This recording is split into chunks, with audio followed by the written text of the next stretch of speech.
Olá, nós estamos aqui hoje para estudar o livro Ler e Escrever, o Real, o Possível e o Necessário, da professora Délia Lerner. Eu sou a professora Valdirene e vou ajudar vocês a aprofundarem os conhecimentos sobre este livro. Délia Lerner, ela escreve uma série de obras que caem em concursos públicos na área educacional. Este livro, especificamente, é o que mais cai no concurso. Então, existem concursos que pedem esse livro na íntegra e existem concursos que trabalham apenas alguns capítulos. Aqui, nós vamos trabalhar na íntegra. Então, inicialmente, como já é do nosso costume, nós vamos trazer aí uma contextualização, né? A professora Délia Lerner é uma pedagoga, é uma docente universitária em nível de graduação e pós-graduação, investigadora das áreas da didática da matemática e também da didática da língua.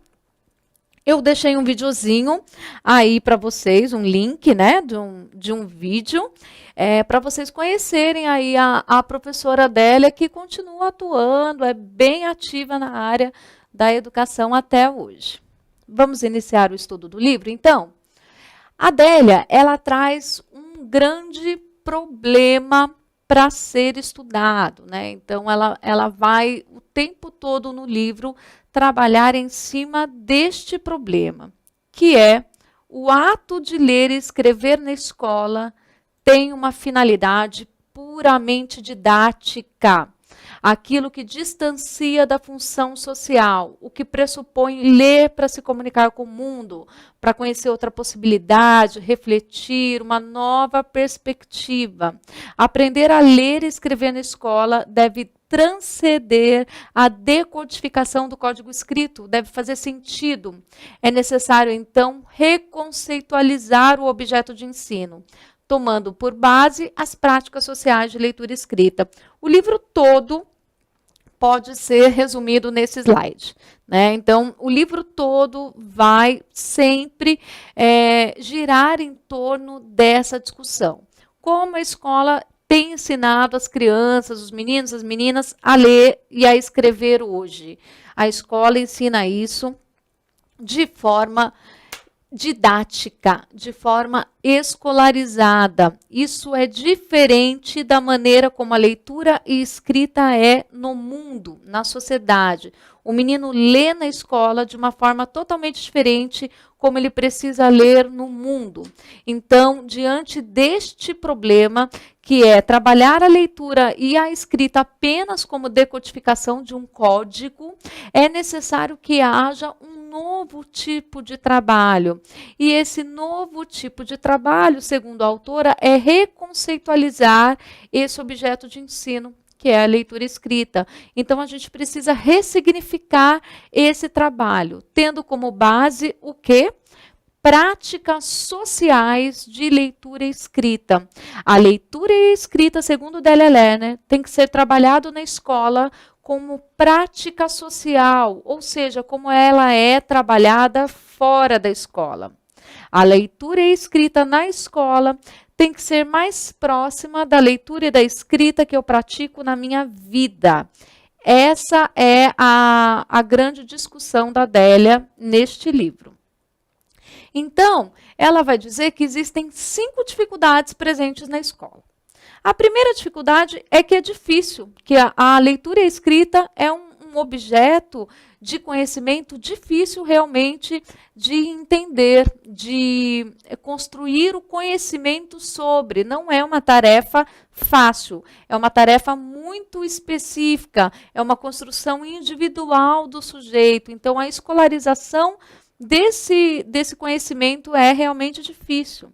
E ela diz que é difícil ainda porque a escola tem essa finalidade didática, porque ela se distancia da função social real, que é a função da leitura e da escrita na vida. Ela diz ainda que é inevitável a distribuição dos conteúdos no tempo e que isso pode levar a parcelar o objeto de conhecimento, né? Então, essa fragmentação, a maneira como esses conteúdos têm que ser divididos na escola. Isso também é uma dificuldade. A necessidade institucional de controlar a aprendizagem, colocando em primeiro lugar os aspectos que são mais compreensíveis da leitura, por exemplo, numa avaliação, os aspectos da escrita numa avaliação. Né? Então, o que o professor vê numa avaliação? Ele corrige um erro ortográfico, mas como que ele percebe o contexto de produção desse aluno? É mais difícil de perceber isso na avaliação. E, por último, a maneira como se distribuem os direitos e obrigações entre professor e aluno. Né? A maneira como se determina quais são os conhecimentos que as crianças devem ou não aprender. Então, isso também traz aí uma dificuldade da escola. São muitas as dificuldades na escola que nós temos hoje, né, em relação a esse ensino da leitura e da escrita.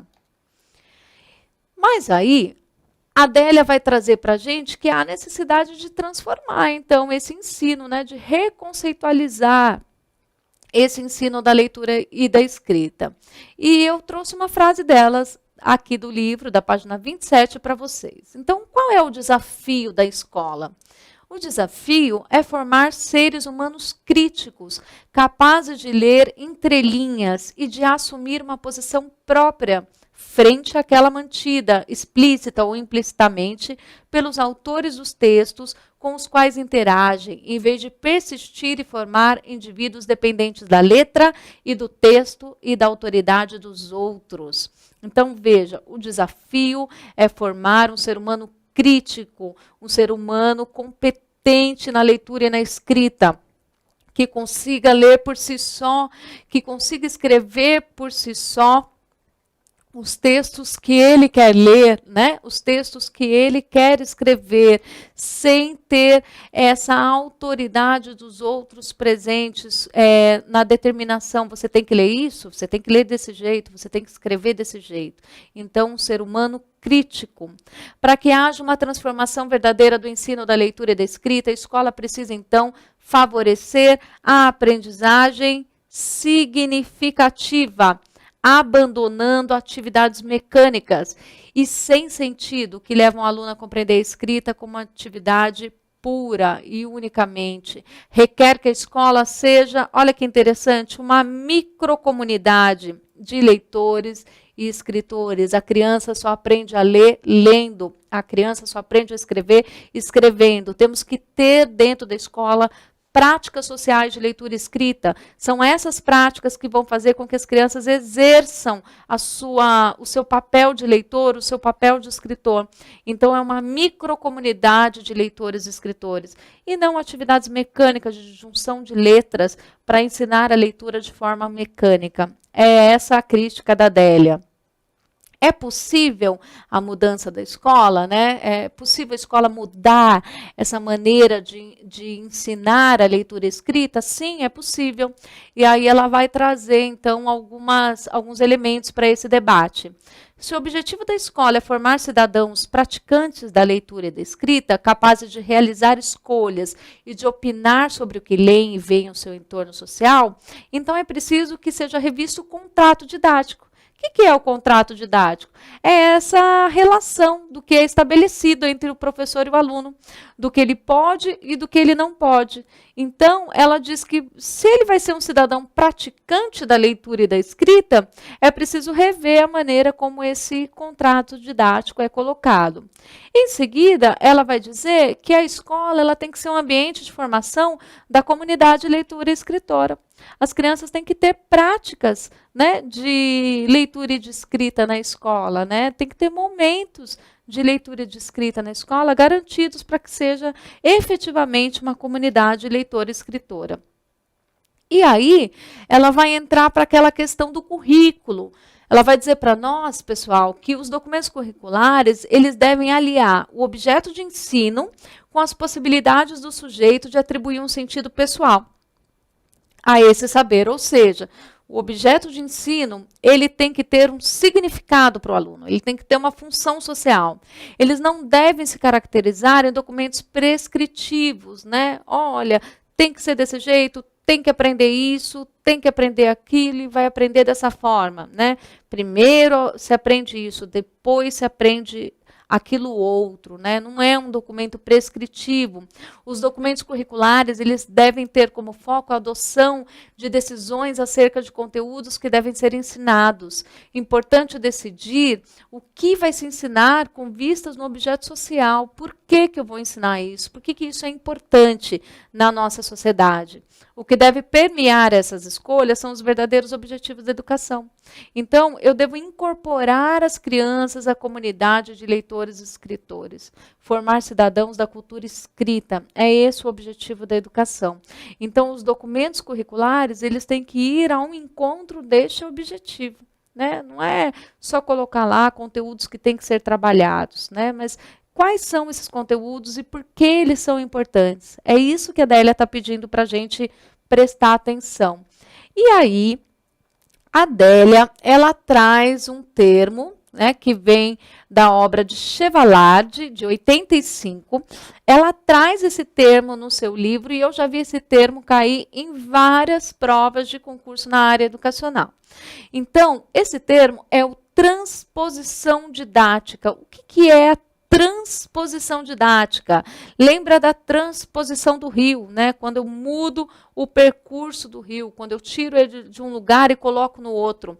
A transposição didática é quando eu pego esse conteúdo científico, esse conteúdo que está lá fora da escola e trago e transporto para dentro da escola. Como que eu transformo esse conteúdo em conteúdo escolar? A maneira como eu faço isso. Né? Isso é transposição didática.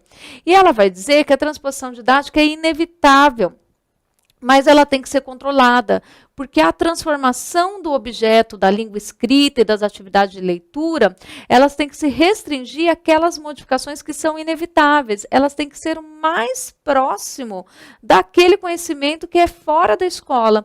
Então, quando eu vou transpor o ensino de leitura e de escrita fora da escola para dentro da escola, ela não deve se afastar da versão social não escolar.